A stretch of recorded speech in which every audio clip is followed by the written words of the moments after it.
I cannot. Do you love it? I love it!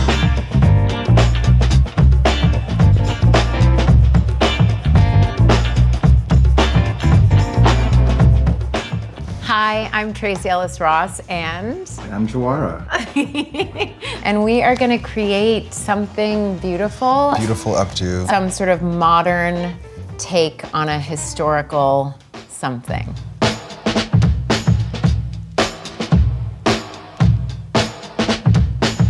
Jawara is not only gorgeous and gentle, he's so talented. Your ability to kind of call in the legacy of our hair and our texture and all of that and the history of that, but then also bring in your creativity and make it modern and feel so exciting is what I always love in seeing your work. Thank you. And I am sort of dry, but I've got leave-in conditioner in my hair. Amazing. And it's wet at the roots. Definitely gonna use your texture today for sure. I have a lot of hair and I love wearing my hair out, but the truth is, particularly as I've gotten older, I love a snatch. Something snatched, right? I love it. I love to just snatch that hair up.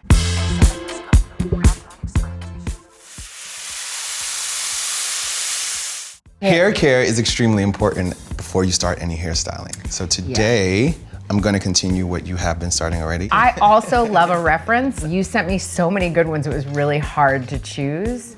But I loved that this idea allowed volume to be involved with the sculpture. Yes, which we love. Yeah, and I also love glamour and drama. Not in my life, but in my hair. I started doing hair at a young age. I had an aunt that taught me how to do hair. Wow. So I started working in my aunt's salon. And these beautiful Black women that just love themselves and adorn themselves in these beautiful clothes and this beautiful hair. There's also nothing better than someone touching your hair. And this is my little trick. I love to get in there at my root, almost like it's fingers. Do you remember that thing you used The back scratch. Exactly, that's what it's like. So now you're parting. Parting, little braid moment in here. That's pizzazz. When I was young, before I sort of got into caring what I looked like and all that, you know, when you're at that tender, cute age, I just wore my hair naturally. It was my natural texture. And my texture has gone through so many different phases. It was really fine and like not a lot of curls, but waves when I was young. And then I started wanting what everybody had, which was the downfall. I started going to the salon every Saturday and get my hair blown out. I beat my hair into submission and it was dry and fried and dead and tired. And so my hair started to break. And I did not do a big chop, but that was when I started to go natural. And I started to learn about my hair and gain a relationship to it. And I got really fiercely protective of my hair. I would wake up at like 3 o'clock in the morning. And do it yourself? Do it myself. Wow. All through high school, I had figured out like the humidity level changes how your hair is, what water you use. So I learned how to braid my hair. I learned all the different things. And that was when the idea for pattern came. And I started to notice that like certain products said they were for curly hair, but they didn't do anything. Certain products said they were for hydration and like deep conditioners. So I started to realize that deep conditioners were the ones that worked best for my hair. Yeah. I know you probably experienced this, but my big pet peeve, like the fact that it said use a dime size of conditioner, Yeah. I was like, no, okay, No, sure. Not for people, not for hair. No, not for curly, coily, and tight textures. No. Not gonna happen. No. Or as you were about to say, not for Black people. A dime size of anything. You gotta be kidding me. For my entire childhood, the section in the store for Black hair, So small. and it was the same products that my mom had access to, that I had access to, that my nieces and nephews, like it was just like, But with all the different hair types, it just always felt was- unfinished, unthought of. it was like nothing had evolved. Madam C.J. Walker, and then it just fell off. My dream has been to sort of expand the market and really help people to understand from an industry standpoint that Black hair care is not niche, that we are vast, and that we are not all the same. Yeah. What are some of your hair heroes? Nina Simone, Okay. Cicely Tyson, Okay. my mom. Oh, your mom is my hair hero for sure. The fact that she wore natural texture. You know, one of the questions I asked her, I was like, what made you know that that was a choice? You know, in the 70s and 60s, when she made that leap out of the Supreme's sort of bouffant hairstyles, she said, I don't know, I just liked it. There was no real answer. I was like, okay. Who are your hair heroes? Your mom, Hannah Ross.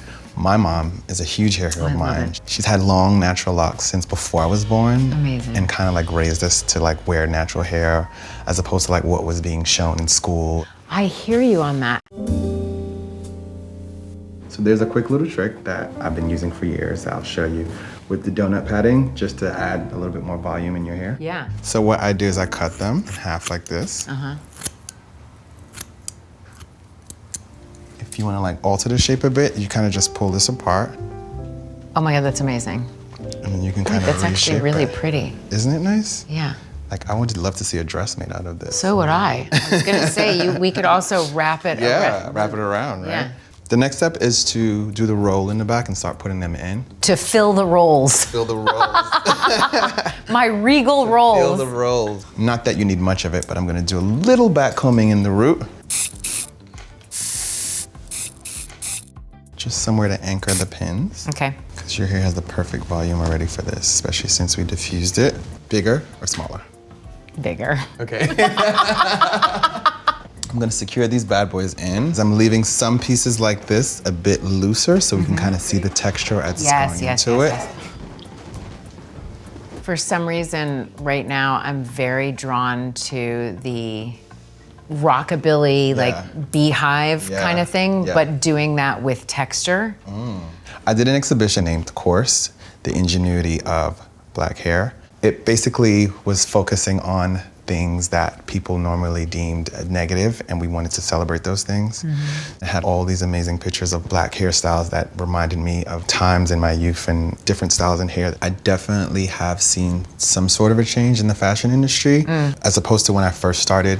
I remember being backstage and no one being able to work on anyone with textured hair, black hair. There are a lot who still don't know, but I do feel like there are people making a real effort to figure it out. Yeah. What about in Hollywood? What would you say? I think there's a new appreciation for authenticity. I feel like when I was younger, it was more like a fetishization, ethnic, or, you know, those words. Similar to editorial and fashion industry, there's not a lot of stylists that can do black hair and that know how to do it with variation and possibility and sort of creativity. And there is still the remnants of respectability politics that comes in terms of what hairstyles are appropriate. Yes. What feels like accessible to everybody, what people are gonna understand.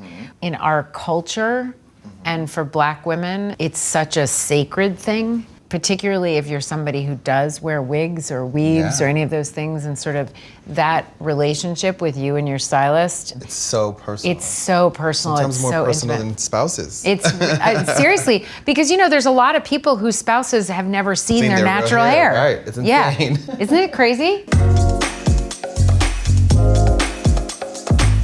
We're gonna do a little edge detail where we do the finishing touches. A little bit of hairspray.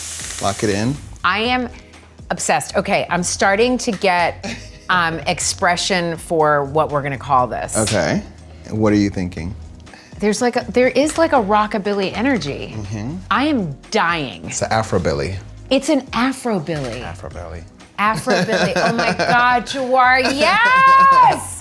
When we are done, I am going to put on a gorgeous pink dress to go with this and a lip. You need a lip. When your hair looks epic, you need a lip. Well, at least I need a lip. I love a lip. Oh my God, I'm dying. I'm telling you, sometimes hair changes the whole changes mood. Your whole mood, changes the whole persona. Thing. Okay, let's take a look. I cannot, and the braid. The braid is what kills it. It brings it to, I gotta go look at this. Do you love it? I love it! This is some beautiful art right here. I'm gonna have to turn so they can see the best detail. Yes. What? And what and what. And nothing like every angle when you have good hair from every All around, angle. right? All around. Well, you always have great hair. No, I don't always have great hair. This is beyond great. I think this is what you call extraordinary. Ah, oh my gosh, unbelievable. All right, now we're gonna go put some cute on.